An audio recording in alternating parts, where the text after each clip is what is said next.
Good morning, Sir Manzanero. I'm Gabriel Christian M. Aquino, 19 years old. I live in San Lucas 2, San Pablo City, Laguna, and currently taking the course Information Technology in Laguna State Polytechnic University, San Pablo campus. I chose this course because nowadays internet is the most powerful.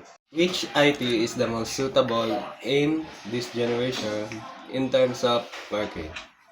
I like traveling with my motorcycle in different places. Also, I love to sing but I'm not very good at it. Playing online games is also my hobby when I am bored in our house.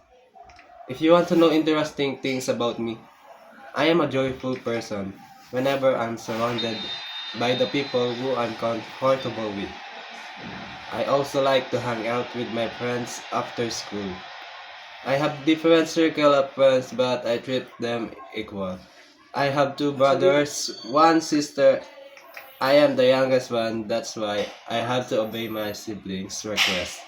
But I still love them because they help me whenever I'm in need. They are the one who protects me in my childhood days whenever I am bullied.